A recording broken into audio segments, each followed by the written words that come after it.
You're listening to Beyond the Metagame, a podcast where two experienced competitive Super Smash Bros. Players look beyond the controller to analyze and break down the unspoken psychological framework of the competitive scene.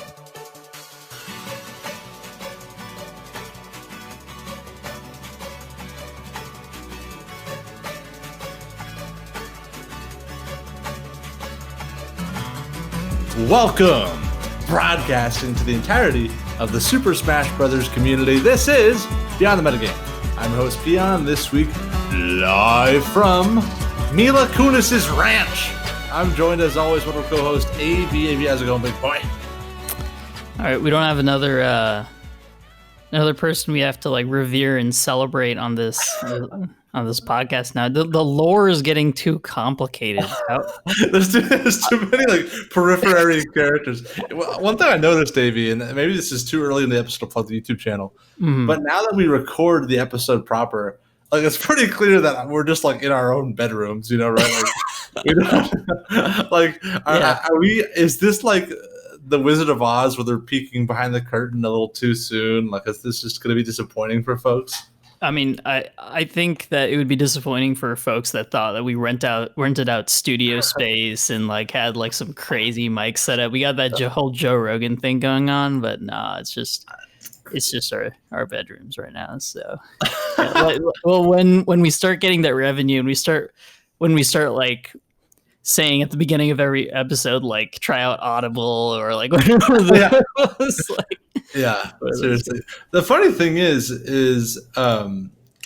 now that quarantine is still impacting the world around us, and we're all still affected by the global health pandemic, we're right on par with like the production value of like Jimmy Kimmel. In fact, I would wager to bet that we have higher production value on this show than most late night talk shows at this point, because they don't like.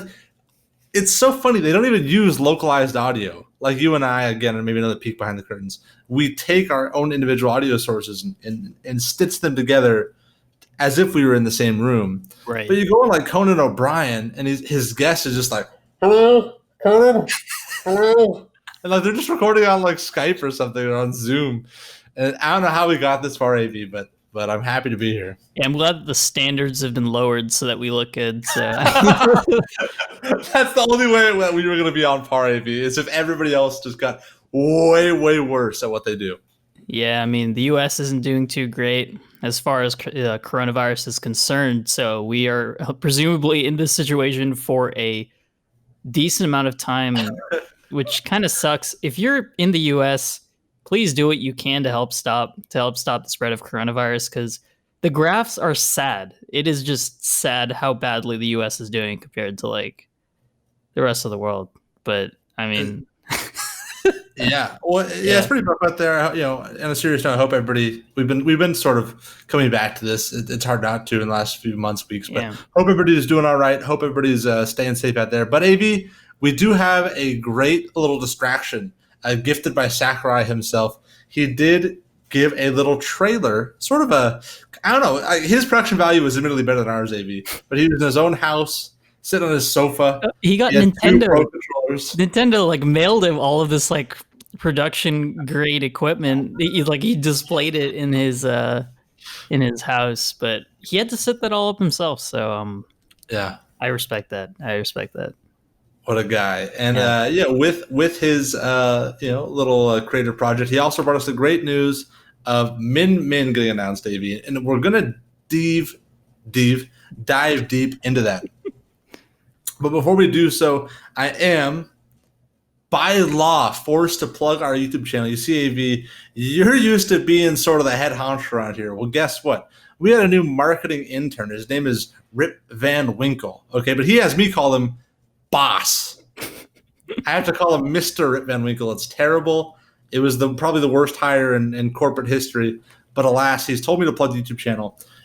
You get I think the show might objectively be better on YouTube, despite not realizing we're not actually with Mila Kunis, which is a disappointment to us all. Trust me. I'd rather be there, AV. No offense. You do get to see Avi's reactions. He is usually scowling at half the stuff I say, and I think his eyebrows are worth the price of admission. So check us out on YouTube and give us a like and a YouTube comment. Last week we had some YouTube comments. We had 6 in our last video, and man, some of those comments were just absolutely brutal.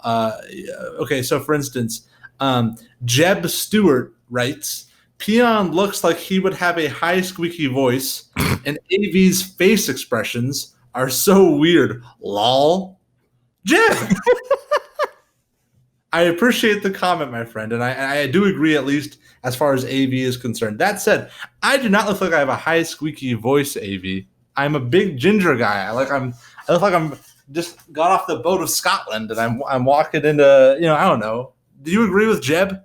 We were talking about this earlier, but like I said, the internet's the great equalizer. Your webcam doesn't care how big you are, how muscular, how thick you are. It's just you got to use what you got. I mean, so if Jeb thinks you're squeaky McSqueakster, I think I think that he's the judge, jury, and executioner. So damn you, Jeb Stewart. Damn you. If you want your comment read on next week's show, leave us a comment in the YouTube channel. But AV, look, we have other things to plug. We have a Discord. We have a Patreon. I want to fly past that stuff, AV, because today I'm honestly frankly, we already wasted people's time by talking about YouTube for 3 minutes. And I'm really excited to talk about Min Min and the other great news that's happened in the Smash community. You have anything before we get into this thing? No. I'm really excited to talk about this, and I think Sakurai has given us a wonderful surprise in Min Min. All right, guys, all that and more in just 1 second.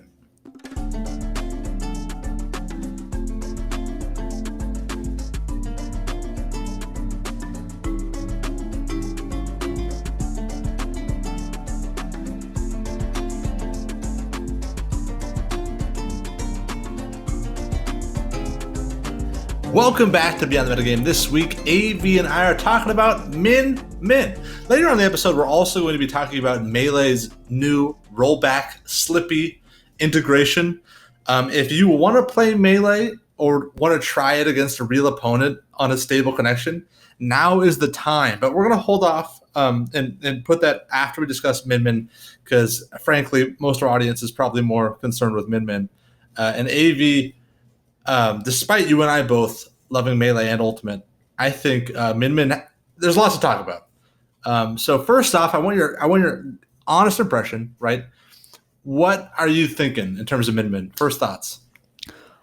I'm excited. I'm really excited. Lots of new mechanics, tons of new stuff. Another range demon is interesting. We just had a very, very high range character in Byleth come on the stage, and it's really interesting that they're kind of doubling down on these high range characters, and it kind of made sense. An ARMS character really did have to have this mechanic. I love the design. My first gut reaction is I love it. I absolutely love everything about this character. She has a lot of character, a lot of personality. I can feel I think a lot of like interesting interactions, and it seems like she has very pronounced weaknesses and strengths. So I'm really excited. I was laughing as you were explaining that, and I apologize.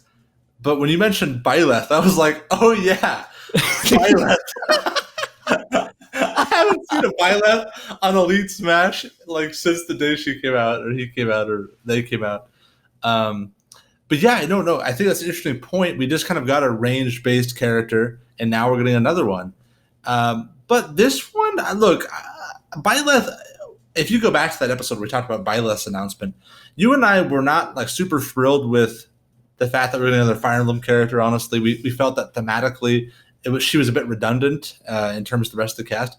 But I remember you and I were both actually pretty optimistic. Oh, wow, her kit actually looks pretty cool, given what we had expected.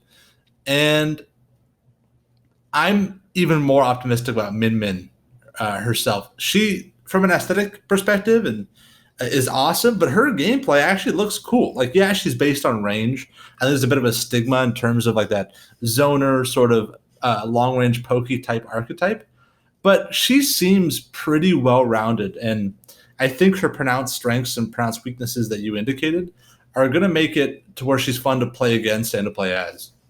Yeah, I definitely agree. There's a lot of stuff that seems very interactive.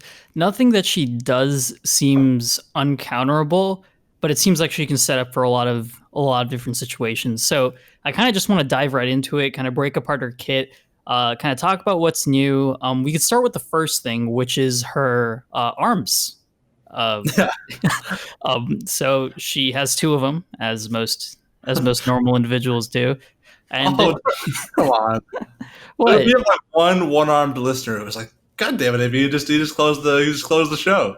I've It's a just mistake. You're like most normal I individual. did not say it that way. You can go back. You can look at the YouTube body. Yeah, there was no like derision in my voice. But Okay. yes, as most normal arms characters have, Yeah. yes, I'll qualify that for you. And you can change the arm, at least the right one, I think. Yeah. And Yeah. yeah, and you can change it into three different things. So we'll start there. There are three different arms. One is a fast one, fast disc based one. It's called Ram Ram. One is a wrecking ball, an electric wrecking ball of sorts called Megawatt. And then there is the final one called Dragon. It's a Yeah. dragon. Yeah.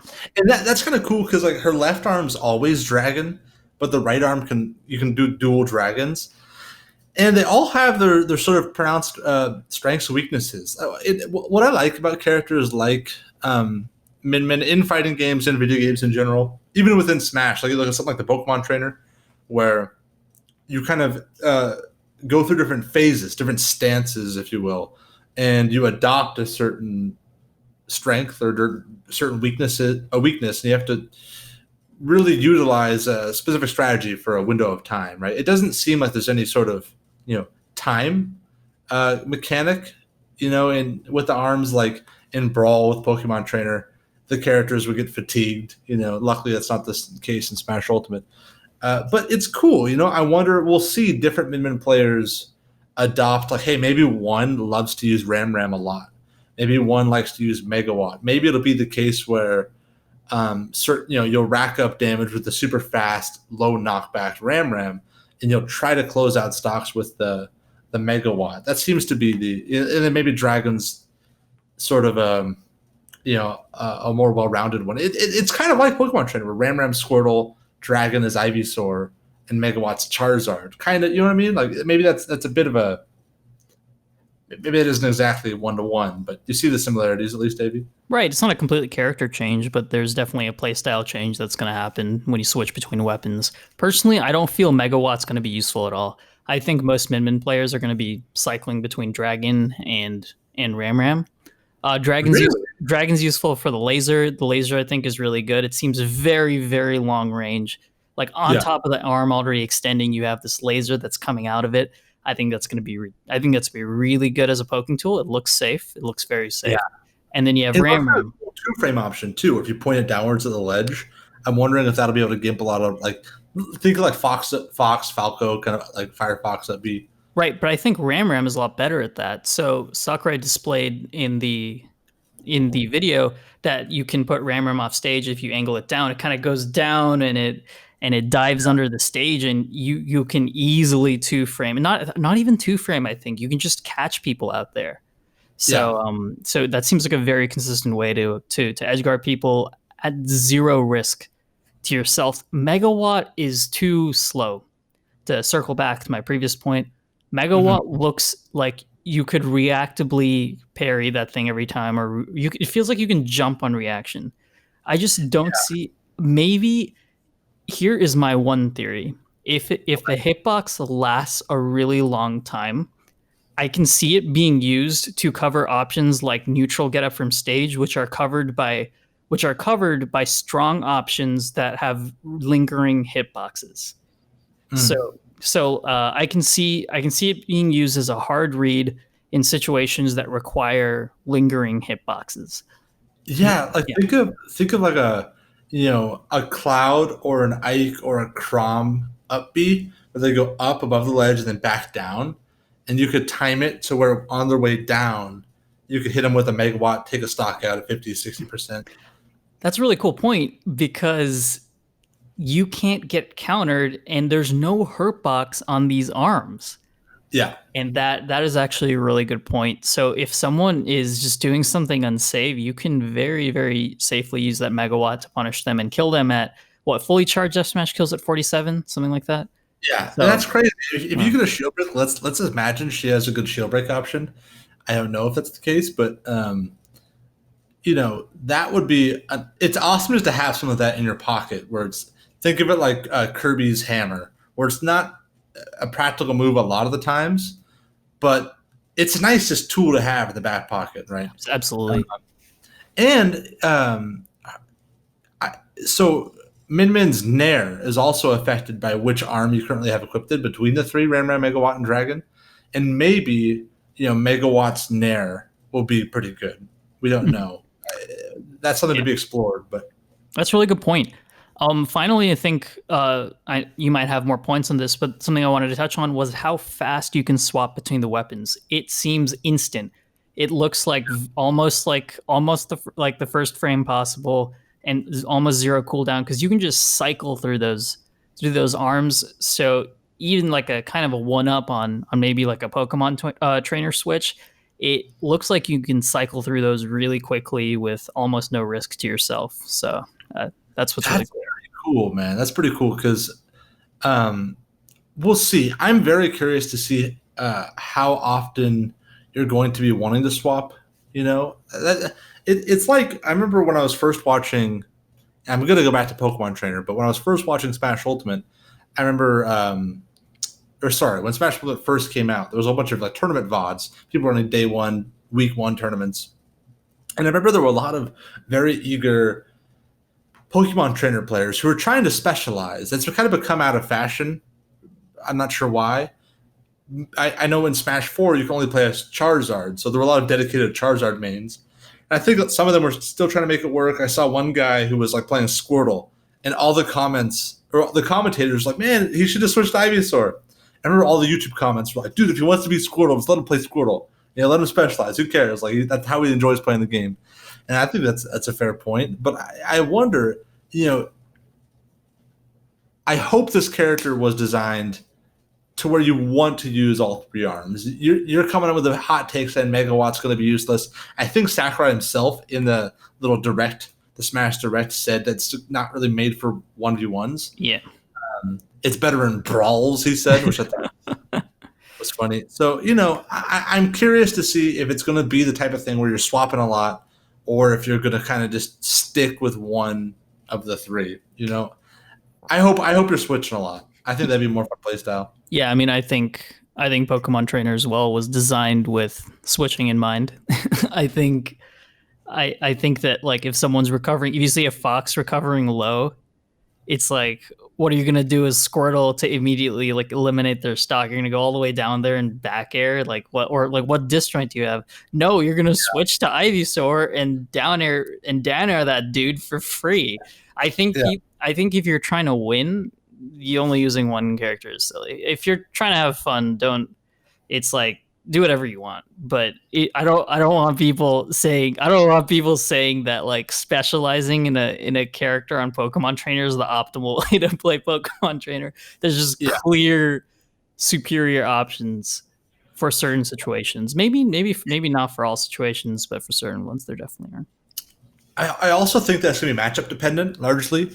Ram, for instance, has sort of a more vertical element to it. The blade from the arm does a little loop-de-loop after you use it, and that loop-de-loop covers a lot of vertical areas. I think Sakurai himself even pointed out that her dead zone in general is sort of above and diagonal, right? Like in front, like 45 degrees in front or behind Min Min. Her hitboxes aren't very good at covering that space, right? And so having that little loop-de-loop blade of the Ram in the fight could be great to cut off options where some characters love to approach with like a full hop, fast fall aerial. Think Fox's Nair into up smash, or Ike full hop Nair on your shield. So who knows? It could be the type of thing where certain matchups, certain arms, pretty much the play, or in every matchup, universally, you use different arms in different times. I think it'll be a combination of the two, but I'm a fan of that playstyle, Av, and for this reason alone, we haven't even talked about her other complexities. I'm excited to try her out. I think she'll be a very dynamic, fun character where you have all of the fun parts of the game, the adaptation, the matchup knowledge, but you'll also have that strategic element of, okay, what tool am I using at what time? I think that's a cool problem to solve on the fly. I think so too. She evokes the emotion that I want other ARMS characters in the game, and I don't even play ARMS. And Have you ever played ARMS? I have not. And yeah. It's fun. I think you would like it actually. I've Okay. only played it like 4 or 5 times, but look, it's no masterpiece. Okay, this is no Schindler's List. Are you saying that you think my standards are low, and that's my standards have not dropped like along with the like video production quality standards of the world. I still have high standards for fighting games. Yeah, I think it's a solid like B minus of a video game, but a fun one. You know what I mean? He's at the class clown in the back of the class. He's kind of smart, like he's a witty guy. You know, you're talking to him. He has a little zinger, so you know he's at least capable of thought. And but he's not going to get an A on the test. He's checking in a B minus essay, but he's a hoot. You want to be around him. That's ARMS. Like I've played it a few times. It's like, this is kind of fun, but it sticks with you. You think about it. I mean, you have 2 arms. I look down at my own 2 physical arms, which are reminders of both my own mortality and my own corporeal form. Yes, but they also remind me of my times with Twintel playing basketball mode.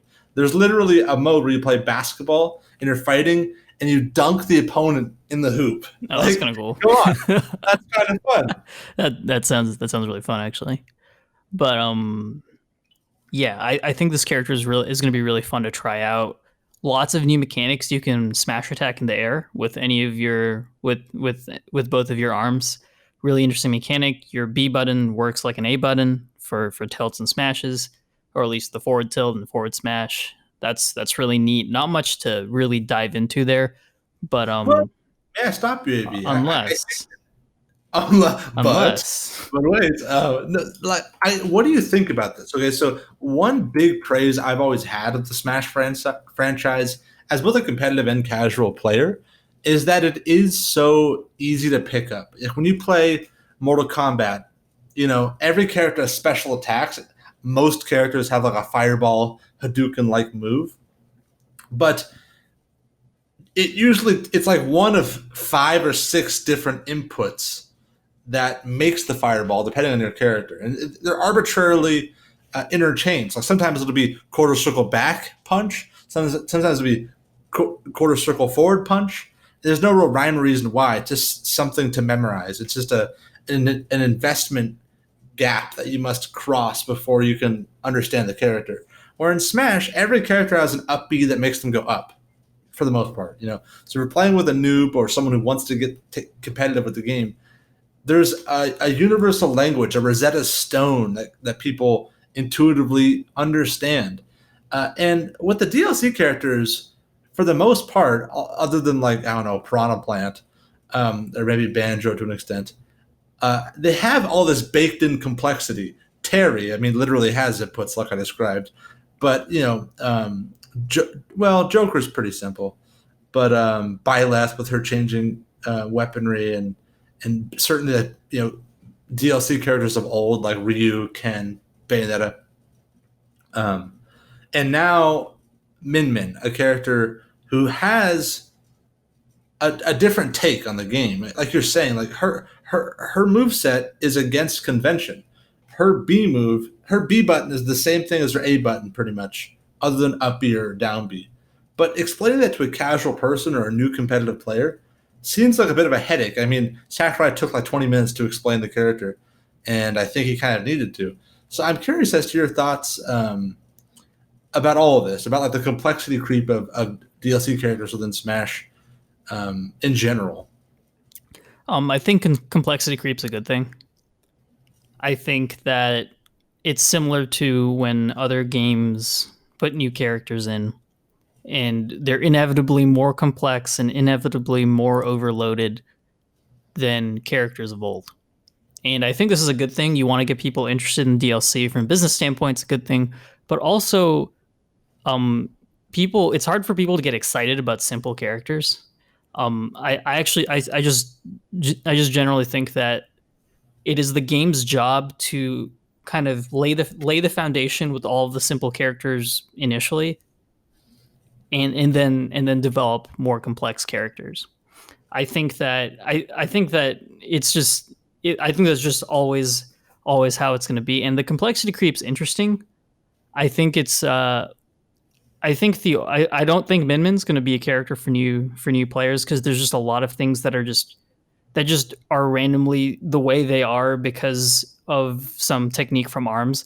For example, up smash is now a reflector, and that's like a canon thing from arms. Like, and apparently, if you grab someone, you're not powered up Yeah, for a bit, and a lot of these are mechanics that you don't just.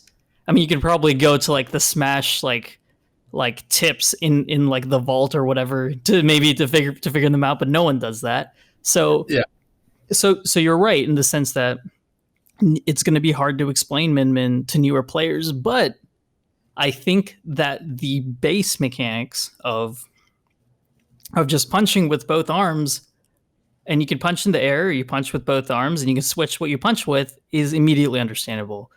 mhm, I think that's immediately understandable. I think that Smash has always done a wonderful job, and I don't think Min Min is an exception here. Her down air is the classic dive kick. It's like you fly towards the ground, very understandable. Like forward air and back air work exactly how you would think they work. It's just punches going in either direction. Your up B takes you up, like you said. And other than like these nuanced, like niche, like interactions that she has, I think that obviously this is going to be something that is said for a lot of characters, but I think newer players will be able to get success with her, but they just won't understand her until until putting in a decent amount of time. yeah. I think I hear what you're saying. I think I agree with most of what you said. I don't necessarily agree that complexity creep is a good thing in general. For me, complexity doesn't drive my own enthusiasm with the character. For me, it's like I think Banjo is an awesome design character. I don't love his playstyle. I don't even particularly like playing against him, but I think he was designed really well. He just isn't really for me. And he's pretty basic. I mean, the only thing that he has good, like from a weird perspective, is Wonder Wing, and the Wonder Wing has having the 5 charges per stock. That's a little weird, but a little complex, I suppose. But you know, I do think that for us, for people like you and I who are invested in the game, and surely the people listening, it is cool that she's complicated. We can, I think when she comes out, we're all going to sink our teeth into her, and frankly, while it is complicated, the whole like split A and B for each arm mechanic makes so much sense. It's beautifully designed, in my opinion, and being able to even do the splits where you do like a forward tilt behind you and in front of you at the same time is such a cool novelty that really couldn't be done with any other archetype of character. And I mean, I'm excited about her design. Complex as it is, I think it's really well designed. I think the beauty of I think complexity creep has been done incorrectly in a lot of different games. With the beauty about the Smash development team, is that they've managed to create this complex character while still remaining fairly intuitive, in my opinion. From what it seems to be fairly intuitive for new players to pick up, and that is the perfect balance that you're trying to find as a game developer. And I think they hit the nail on the head with this one. I mean, Yeah, even the thing is that Banjo. The beautiful part is that even Banjo is actually a very complicated character. It's just that the ways that Banjo is complicated is just a lot. It's just baked into like random. It's baked into random things that you just don't see intuitively, but the character can be played very simply. Also, I mean, the character just feels more simple on the outside. His play style is complicated, I think. Like doing the egg combos, and doing he has a lot of tools, and he can be difficult to get the most out of. So I think his play style, but I mean, like his actual core design. If you're a noob, you understand what he's Right. you get it within a second. He doesn't have too many new mechanics outside Wonder Wing. You're correct. Yeah, as in you would expect him to function like a Smash character, but there's a lot of nuance behind him. So I'm with you there. I'm absolutely with you there. Whereas Min Min is a stronger departure from the stuff that we hold near and dear to our Smash hearts. So yeah. And this seems to be a thing with all characters that come from a game where combat is the emphasis. Look at the other fighting game characters. Ryu and Ken and Terry all feel like a Smash character married with their own respective fighting game franchise. And I feel like Min Min is exactly the same way. In ARMS, you control both arms separately. If you use the Joy-Cons literally with each of your arms. And, so that intuition is preserved with the source material of the game of ARMS in mind. And yeah, it looks like they've blended the two in what seems to be a happy middle ground. I'm curious to see how this plays out when we actually use the character, AB, next week. I'm sure we're going to be reporting back on our first impressions with the character. I will tell you this, AB. I'm going to sit down with my lady friend, AB, and no, I'm not talking about Mila Kunis. Okay, and no, I'm not talking about Michelle Obama, although don't tell my real lady. I sort of wish I was. You know what I'm saying? Oh, man. What an author. Have you ever read her book, Gaby, Becoming by Michelle Obama? No. Whoo! Talk about autobiography. That is a must read. I got to say. Call me Oprah Winfrey, all right? That is on my list. I'm going to reread it tomorrow. That said, all jokes aside, I'm going to sit down with my lady, my real girlfriend, and see just how intuitive Min Min is. And she plays like super casually, like she plays Kirby, like every Smash boyfriend's, every Smash guy's girlfriend, bit of a trope. But so she can scrap a little bit. AB, we played 2v2 on Elite Smash, and she throws a little bit of hands. I hate you for the stereotype, but my girlfriend plays Kirby too, so I can't say anything. So that's it. So I mean, I don't like stereotypes, AB. I don't. I'm going to go on record saying stereotypes usually are damaging. That said, Smashers, like, I don't know why, but our girlfriends play Kirby. I don't know what it is. He's a cute character. Well done, Sakurai. I'll tell you. Yeah. But in any case, I'm likely going to do the same. I'll put a little time into her. I really doubt that she's going to convert me over to being I love those people that have already started like the Min Discord, and there's people who like have like Min, they're like they're saying you're the main Min on day one. Like it's like when Plant was announced, there was like the Plant Gang. Everybody was like, oh, and then like a week later, there was like one Plant main. Yeah, and it's Japan, and I think Min Min looks really cool. I want to pivot away a little bit. Well. Okay, since I've already pivoted, let's keep going. But I want to go. Well, bear with me, Abhi. This is like the worst pivot in existence. Like you're just like you're like spinning around. You're like pivoting on all. You're traveling at this point. You're using both feet to pivot all over the place. I mean, we have matched late night television in terms of visual audio quality, but our segues are still in like niche podcasting territory, unfortunately. And I blame myself, let it be clear. No, what I mean to say is that her model, like the actual aesthetic of Min Min, is so damn cool.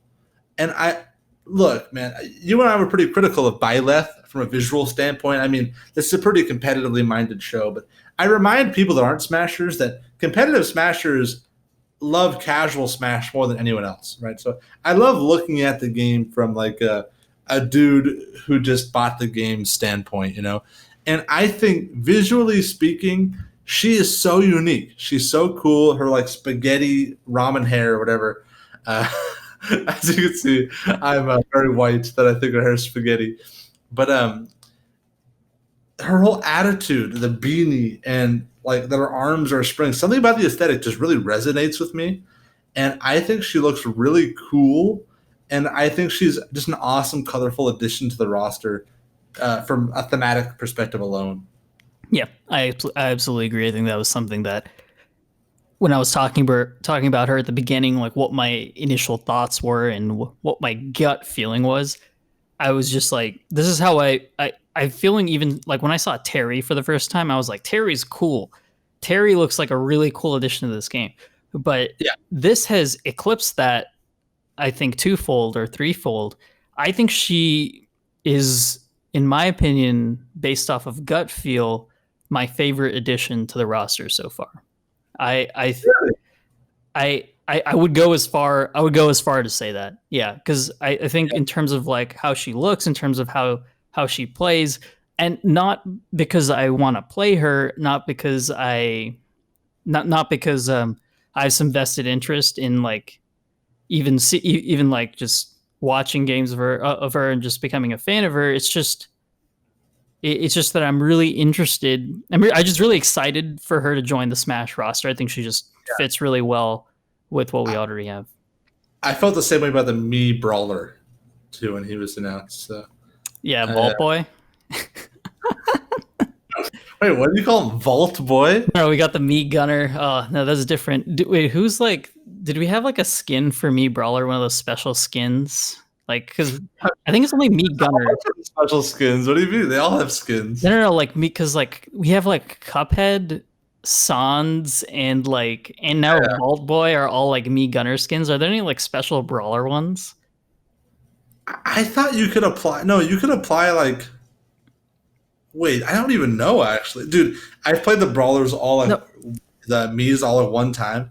I don't, and I've okay, Savvy. This is something that I'm among my circle of friends. I'm notorious for not caring about the aesthetics of my character. Like I play like an MMORPG, and I walk in like look, I wait, just wait, came. wait, wait, wait, wait. You just spent like 5 minutes talking about how you care about the casual and aesthetic, like how competitive people care more about casual things than anyone else, and that you Yeah, said that the aesthetics are super important. And now that you come and tell me that aesthetic that you don't care about aesthetics, I don't know what to see, believe anymore. this sounds contradictory, but allow me to elaborate. Okay, I think it's cool when the character roster is diverse and there's a little something for everybody.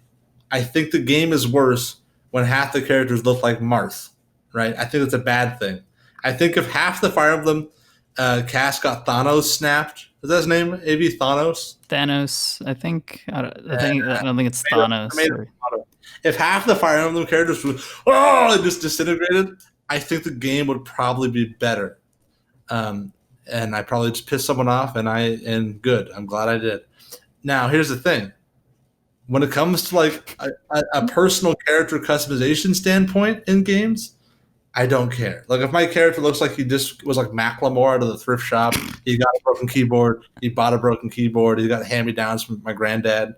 That's fine, but I don't care. I don't notice. I'm just trying to kill some noobs. You know what I mean? I'm not like I don't really. If I look ugly, it's even funnier to me that I'm like this shabby old man killing people. That so I've never even changed the Mii's on my Switch to have an outfit before. I think Just don't. Nintendo is missing out on so much money by not letting us buy custom skins for the base characters. I think they're missing out on so much money. They can milk this. They can milk all of like the Smash fan base by just selling like Funky Kong skins and Dixie Kong skins for like Diddy Kong.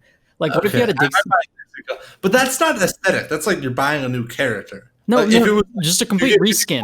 No, sunglasses. complete reskin. Like it's just a reskin. Same character, same mechanics, same like, but you like the model is just like very slightly different in these ways, and you just look like Dixie Kong instead of Diddy Kong.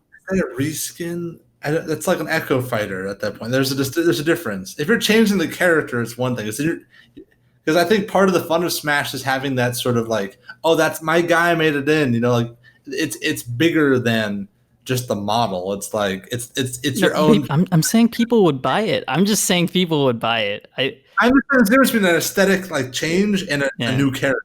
That's all I'm saying. I I guess would yeah. buy Donkey Kong, but I wouldn't buy like Diddy Kong with a surfer T-shirt on. You know, I don't know, or whatever. Someone would. Firefighter Donkey Kong. Like I just wouldn't. Someone would. So, dude, everyone would buy Firefighter Donkey Kong, dude. I would. Project Plus has Donkey Kong with a boxing glove. That's pretty cool. Yeah, I think everyone would buy that. I think people would buy like shirtless Donkey Kong with the boxing gloves. He's already shirtless. When is Donkey Kong wearing a shirt? Maybe you're a Donkey Kong main. Do you just every time you put Donkey Kong, he has a shirt? He's like, just always purple when I'm playing him. So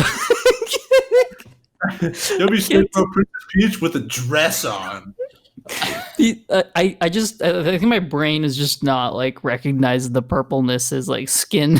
It's just purple.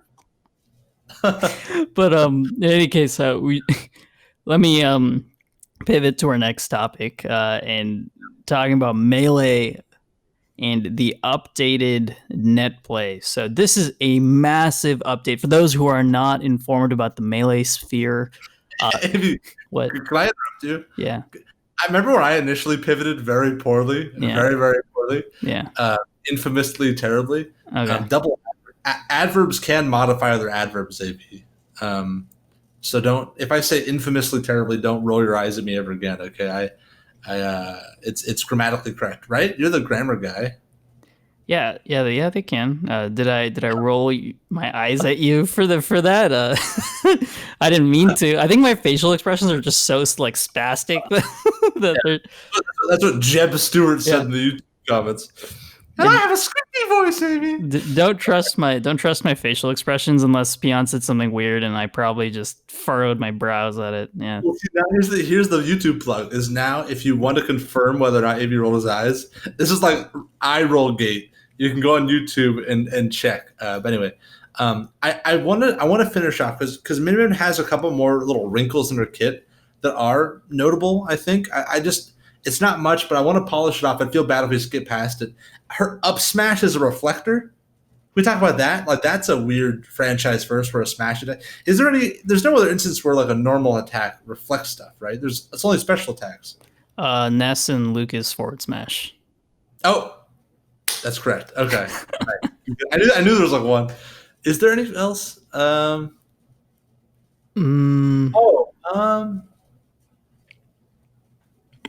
Yeah, I think that is it for the most part. There's probably some like weird exception, but yeah, it's the first up smash for sure that can reflect projectiles. But and it is weird in the sense that I think the detection, the hitbox detection is a lot. I think the reflector lasts a lot longer than Ness and Lucas forward smash. Whereas like you can't like it's harder to reliably use like Ness forward smash to reflect things. But this seems like it comes out a little earlier, so it's probably easier to use as a reflector. I think there's probably some hurtbox shifting that goes on because she does this like bicycle kick. So there's probably some hurtbox shifting that goes on where like you kind of like jump over. You might be able to do some shifting shenanigans. And I have a theory that she's going to be very troublesome for projectile characters because the thing is her. I mean, it seems we'll see in practicality, but it seems that Min-Min's weaknesses will be rushdown characters that can break through a range and just mess Min-Min up once they get in, and projectile characters. A lot of them are kind of slow. They don't have the best approaching tools. Think Simon and Richter. Think Samus and Dark Samus. Not the best approaching tools. Great artillery game. Min-Min will be able to contend at range, seemingly, and has a reflector. That seems like a pretty potent combo against that type of character archetype. I think she's going to be a potentially great counter pick if you struggle against those types of characters. Yeah, she can hit you from center stage, I think, seemingly, with her. And so if you can probably just hold center with your arms and just continually have stage control against projectile characters, which does sound really, really nice if you don't like fighting projectile characters. Additionally, one thing to touch on is that she does have options against rushdown characters. One thing to note would be her up B. So her up B is different from if you use it on the ground or if you use it in the air. If you use it on the ground, it has a little bit of invincibility at startup. So you kind of just do this like boost jump. So you kind of just like jump into the air with bits with some invincibility at startup. So that sounds like a get off me option. So if someone kind of invades your space, depending on how fast it comes out, if it comes out fast, it might just be able to like, because you can up be out of shield, right? So if you're in shield and it comes out fast, and like if the invincibility comes out fast enough, it can probably be abused to get out of a lot of different situations. And it's like free fall, so you can use it as an escape tool, and then you don't even have to land on a platform. Even like Final Destination, you can double jump out, you can attack. You have mix up options. So it seems like a really potent, like get me the hell out of here option. Yeah, I mean, we have seen characters that have stuff like this. I mean, well, Game & Watch, but Game & Watch has Game & Watch and Sonic are similar. Sonic doesn't have invincibility on I believe on startup. Correct me if I'm wrong. I'm almost certain he doesn't. And Game & Watch just has this ridiculous hitbox that just gets you out of a lot of things. But it's very clear that her up B on the ground is used for defensive purposes, and it's a one purpose thing. It seems great. I think it's just going to determine the frame data. I think the frame data will completely determine whether that move is useful or just absolutely broken. Yeah, I'm with that. And I think that's kind of all of her oddities, everything about her kit that's bizarre. I will say her down tilt excites me. It's like a Cloud down tilt, or think of a Joker down tilt. And it seems to combo. It certainly combos into things like up tilt. I mean, that's straight from the camel's mouth, Abhi. And by camel, I mean Sakurai. So that excites me. I play Cloud. I always have liked that sort of down tilt. So we'll see. It's also like Simon Richter's down tilt, right? Yeah. But you can't reactivate. I don't think you can reactivate it, right? No, there's no reactivation. But just a sort of grounded, slidey thing. Mm-hmm. But anyway, she seems, pretty complicated as we described earlier, but there's something else about her kit that's so outlandish. So AV, now that we've talked about that, I want to ask you, what are your overall impressions? Like where do you think she's going to be in the tier list? And again, we're going to revisit this next week after playing her, but just off the chest, let's just send it. Be bold. How good do you think she's going to be? Well, my first impression is that I clearly tried to pivot away from this topic way too quickly. Yeah, because we both did a failed pivot there.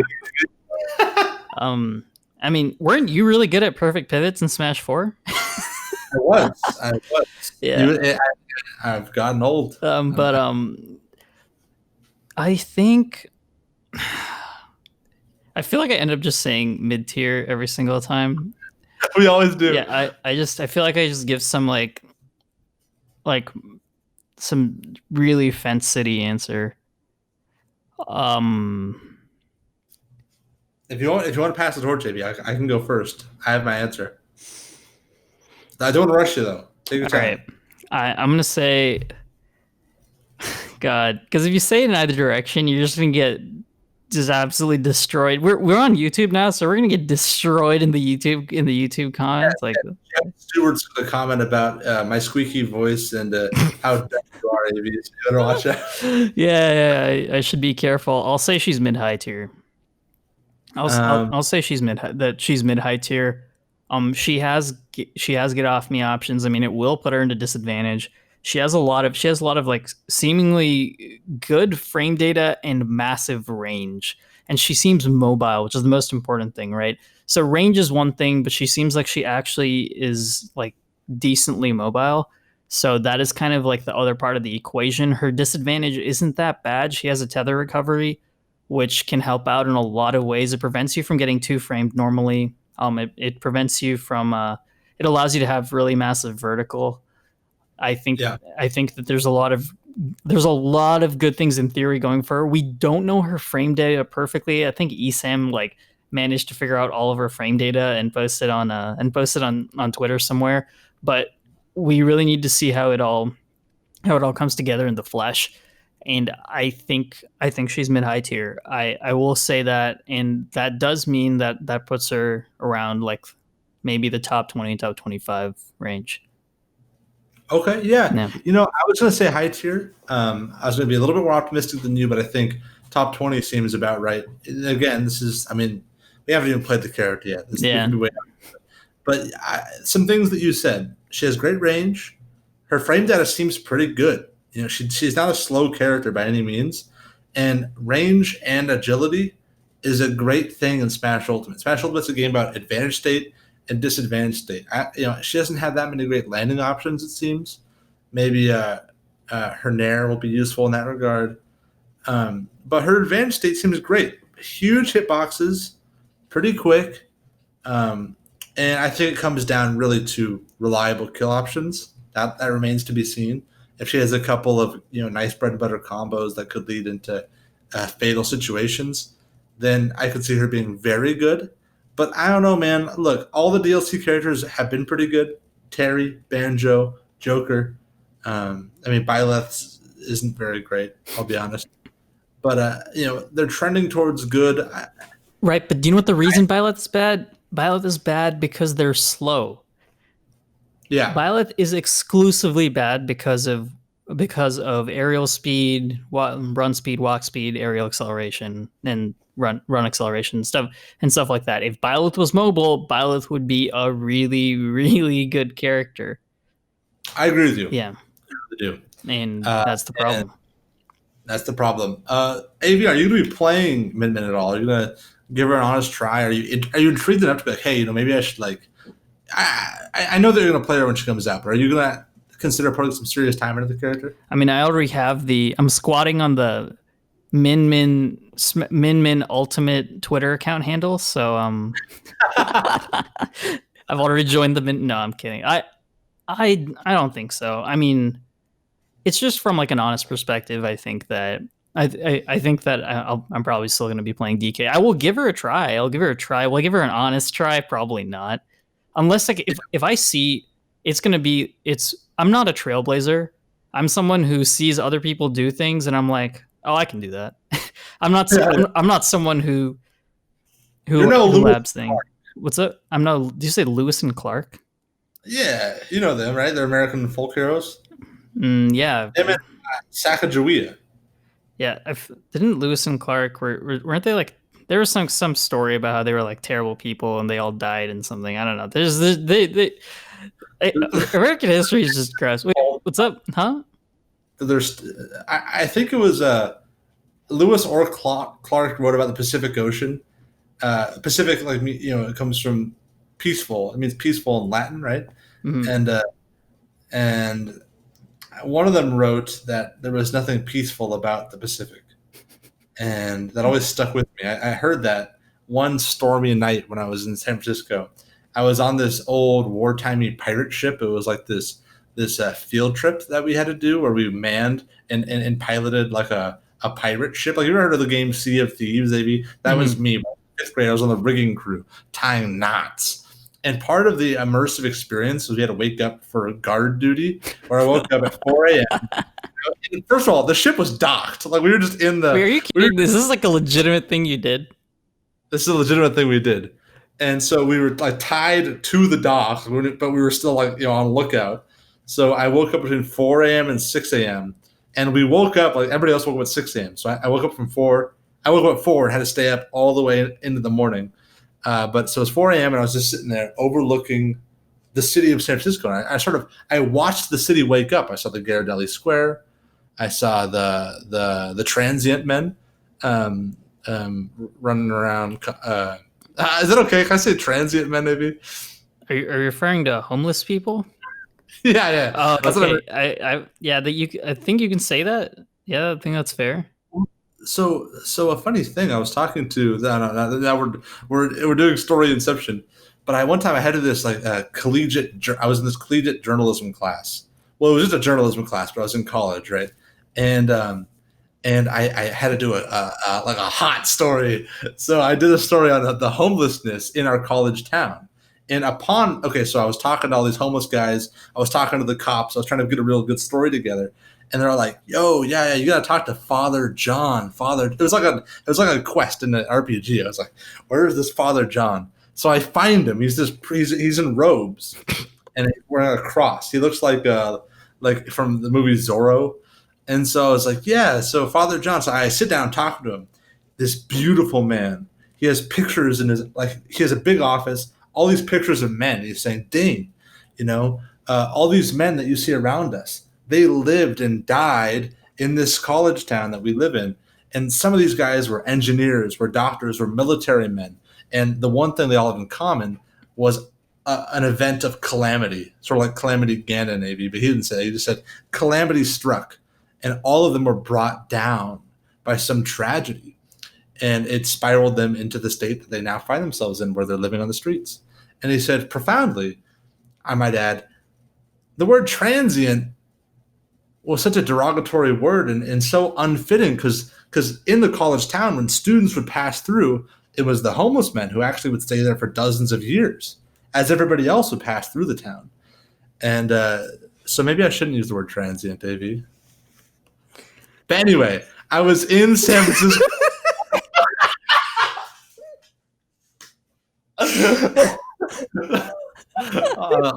I feel like this is like some setup. I feel like you're setting up some joke. That's all. So I was interested. I saw the homeless men wake up, and I was I don't even remember why San Francisco story was going. Okay, you were on the dock. You woke up. You said you saw San Francisco wake up. You saw Ghirardelli Square wake up. You saw the homeless people. What does this have to do with Min?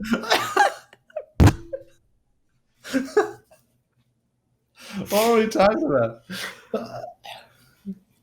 Okay, so finally, Peon thinks that she's gonna be high tier. He thinks she's gonna be good. If you'll allow me, Peon, we're gonna go to our final topic. Yeah, please. which is the Melee now has a new version of netplay that essentially feels like you're playing on a CRT. There's this thing called Rollback Netcode that a lot of people who are not software engineers and not networking experts like to throw around.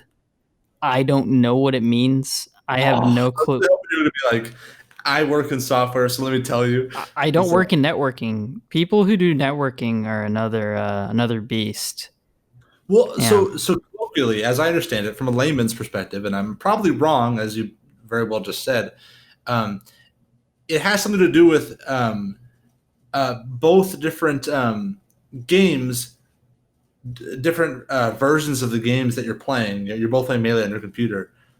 Your game will not advance unless the other person's client is also there with you, right? So it's like an all or nothing, which means that there's no lag in a sense where you're jumping around and teleporting, right? Oh, okay. I think I got an explanation for you. It's essentially that the game assumes that the game assumes that both players are in the same state, and if the state of one game doesn't match the state of the other game, then they roll back to the first state, to the last state where the two players matched. So basically, the game is always going to try and be the same on both ends. And if it's really unstable, you see a lot of teleporting, and you see a lot of you see like just it's not like normal lag where you see everything slowed down. You just see all kinds of things happening all over the place. But the thing is that this generally leads to more stable connections. It generally leads to no input lag, which is pretty huge. And it does require your game to kind of like predict, I believe, what the next frame what the next frame is going to be. So it's Avi, you were talking about. I've seen you on Discord. It says that you've been playing Dolphin recently. So you've been playing this, right? Haven't you been? I have, and it's incredible. I've played a lot of Melee on CRTs, and it feels very similar. It feels almost the same, and you'll see all of the top Melee players feel the same way about it. They're playing with people like in different continents and having like CRT like experiences, which is it is crazy. That concept is crazy, especially when we're in this super like deprived state, like in like this Nintendo Online era where we have like the most miserable online experience. It is game changing. The I don't code. use that. Yeah. I was just Oh, going to say, I don't use that lightly. This is game changing. So many people are going to be able to practice this game as, well, Sakurai intended, or maybe a Sakurai didn't intend. Probably a Sakurai did not intend. But so many people are going to be practicing this game at a high level. I I was hitting my shield drops. I was hitting I was hitting my ledge dashes. I was hitting everything like as if it was a CRT. I got to and I already feel myself improving so much faster than on regular net play, yeah. and it's crazy. So I've been playing it too, AV, and you and I have played Melee Net Play together in the past, and that was pretty much my only ever time playing Melee Net Play. And yeah, it wasn't great. It wasn't bad, but it was, it felt laggy. It felt about like Smash Ultimate Online, I would say. And now I've been messing around with it, and yeah, you're right. It feels really great. It feels significantly better than Ultimate Online, which is which is in some ways a damn shame, but in other ways amazing for the Melee community. And if you're an Ultimate player primarily, um, I would have to say there's never been a better time to jump into Melee. It is. I will warn you, you're probably going to get rocked if you do like the matchmaking. So there is matchmaking, right? You can matchmake in the game's client. You just click unranked and you press your character and you press start, and within like 3 seconds, you match with another player and you're fighting on a random stage. It's super clean, super convenient, great for practice, and it's a great experience. You can also directly matchmake with your friends using like little codes And similar it's to so Smash. easy. It's so easy. Like old netplay was like this whole ordeal to get like set up and to figure out this. It's so easy to match to like basically set up games with your friends. Yeah, It's such a good time.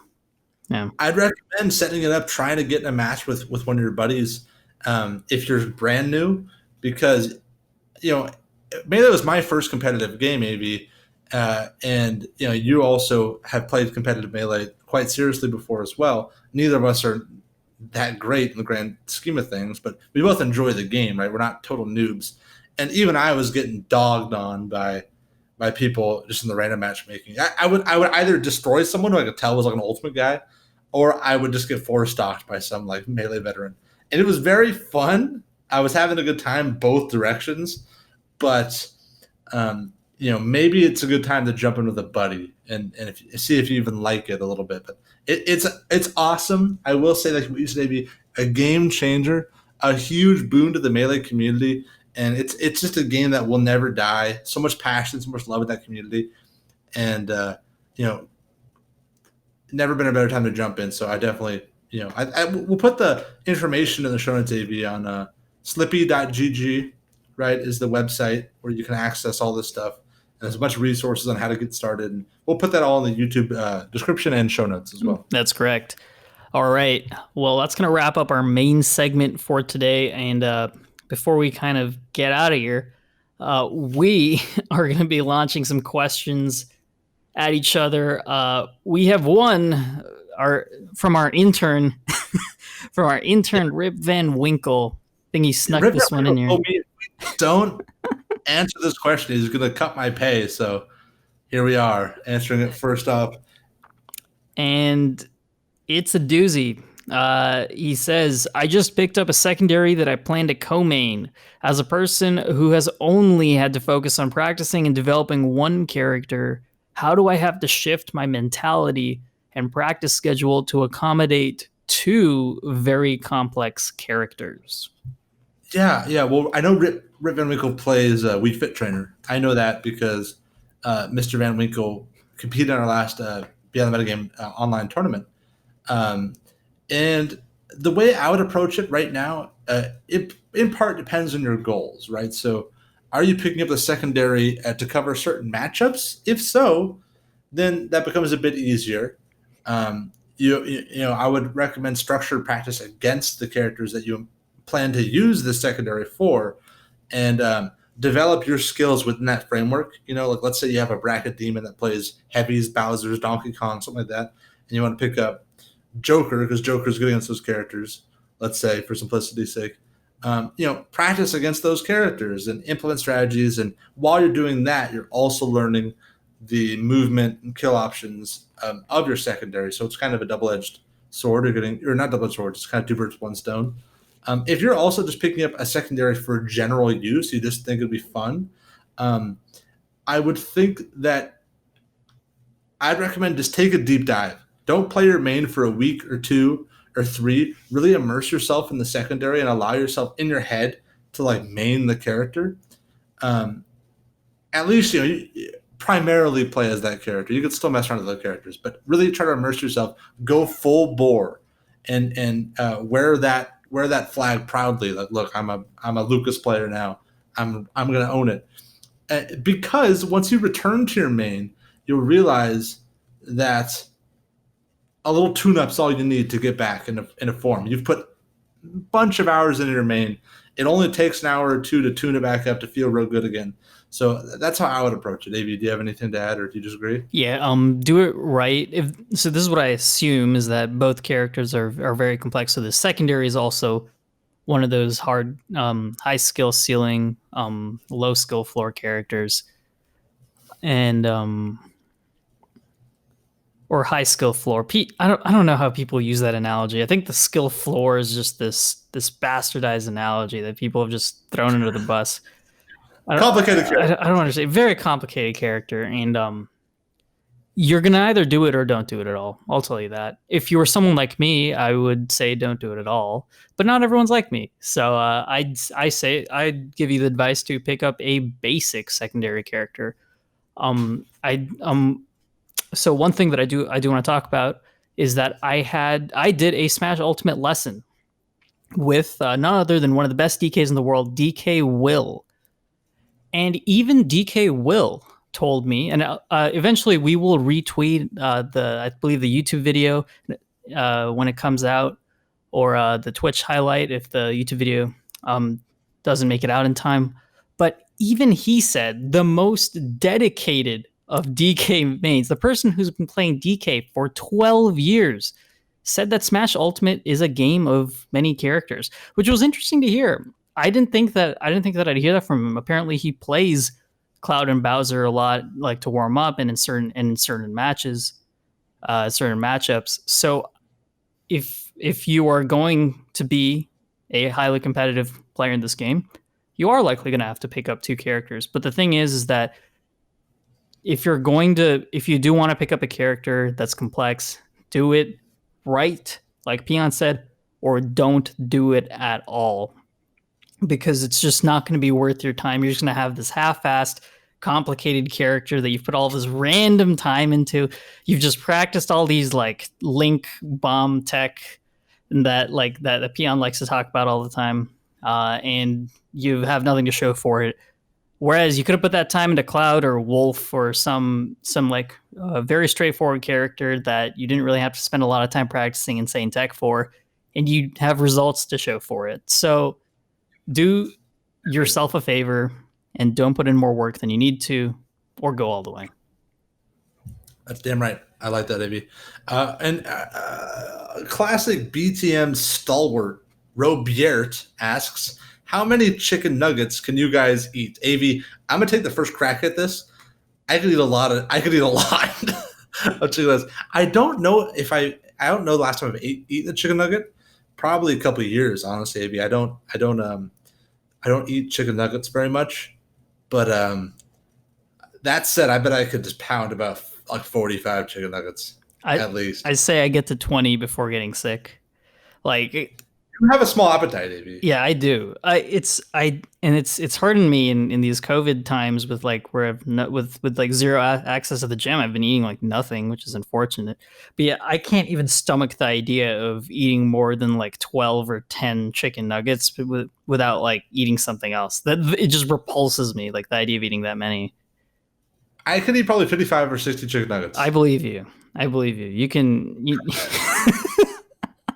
If you see me, I'm like, speaking of Kirby, maybe that's what my girlfriend likes me. I'm actually just like Kirby. I'm inhale like the entire restaurant. Yeah. I'm pink. So yeah, check the YouTube content to see how pink I am. I'm low tier. I'm low tier at this. Peon's pretty high tier at chicken nugget eating. Good. I think you definitely got. It's. I would rather be you. I'd rather be like, yeah, probably 8. No, I could do like 85 to 90 chicken nuggets probably. Well, this number's just going. Well, it's like 45, then 55, then 85. I'm gonna ask you tomorrow. It's gonna feel like twice the number. Also another BTM stalwart, a Titan, a Minotaur, a Gargoyle. It asks, interesting question. You don't say gargoyle. Hydra has a gargoyle. Look, man. Hydra has green hair, I think, which is pretty dope. Hydra's a homie. But sorry, go ahead. I was just like thinking about like those gargoyles that sit at the top of those stone pillars. Yeah. So I was just thinking about something sturdy, something like that lasts. Sturdy like a gargoyle. Okay. But in any case, the title of the episode maybe sturdy like a gargoyle. Dude, we could be. There's like podcasts that do that like take one quote just directly out of context and then name it and make it the episode title. We can't do that, unfortunately, or no one will watch our show.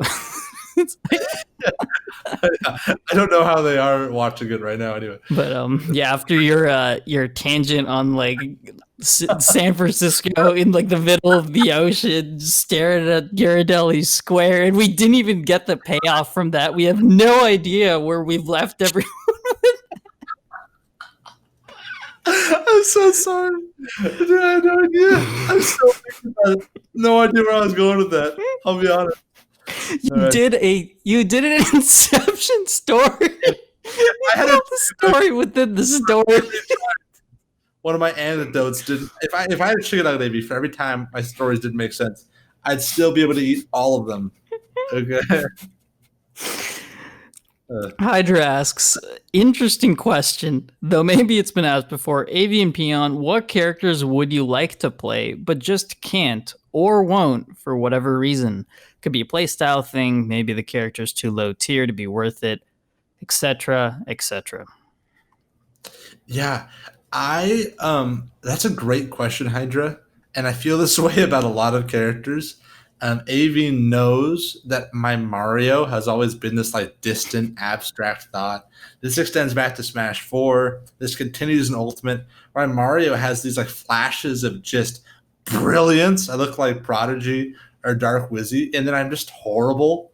Like I used to pull Mario. I have pulled Mario out in bracket in both Ultimate and Smash 4, and my Mario and friendlies will just be like, it's like I'm just everywhere. I'm a Renaissance man. I'm Leonardo da Vinci. I almost said DiCaprio. I'm doing a little bit of everything. Well, I'm exceeding. Right? I'm not a jack of all trades. I'm a master of all trades. And then I get in a tournament and I look just like an average plumber. Like I'm just the guy bent over the sink. I'm horrible. So Mario's up there, but additionally, plumbers are like our stalwarts of our society. Plumbers are like the most important thing. I just had to fix something in my bathroom, and I'm like, this is ridiculous. Plumbers should get paid more. Plumbers are not your average Joe or your average Jack. Plumbers are legendary beasts of the pipes. They literally lay pipe. Players, look, plumbers are no.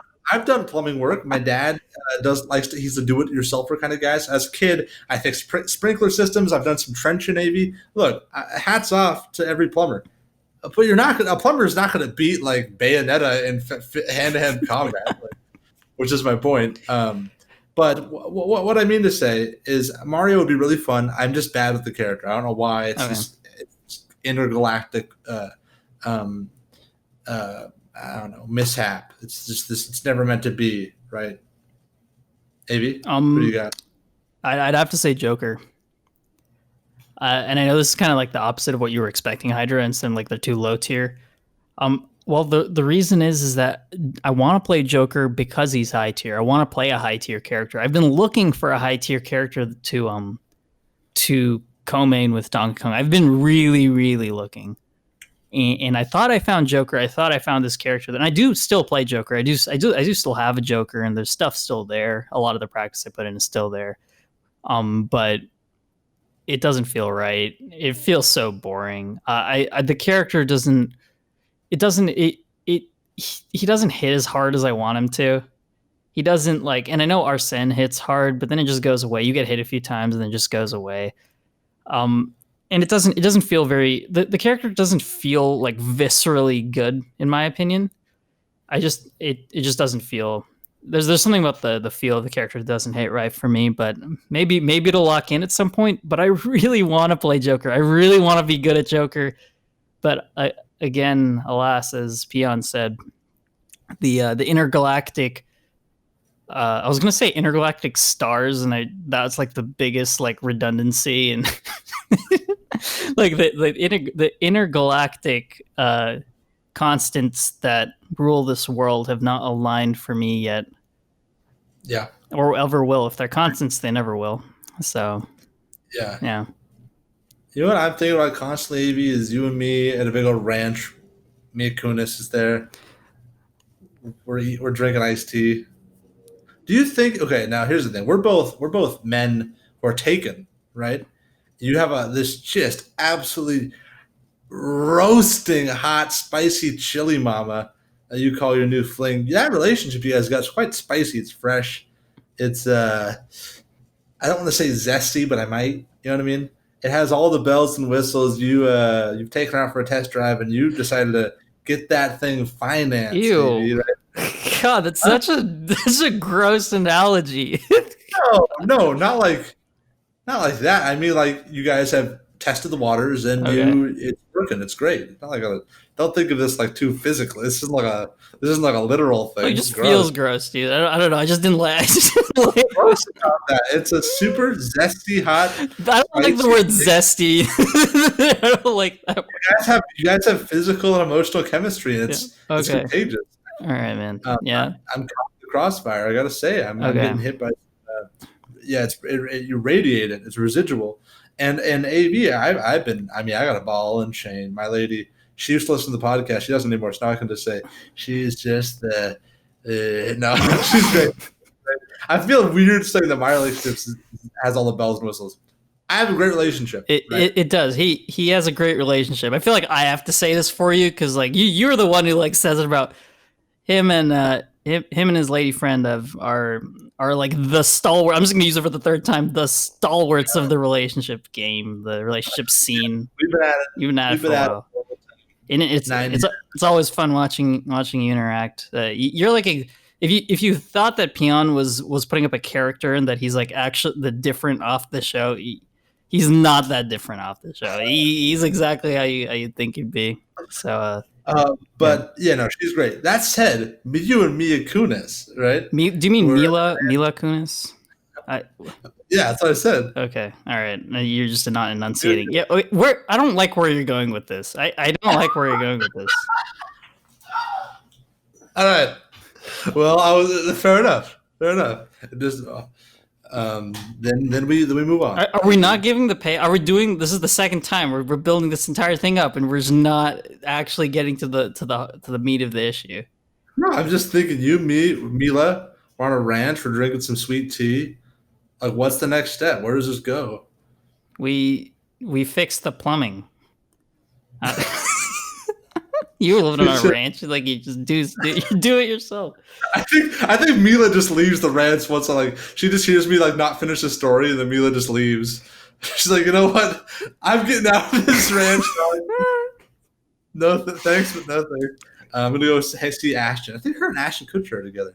We didn't really stand a chance, AV, even if we were bachelors. But AV, we've gone on far too long. It's been a great episode this week talking to you.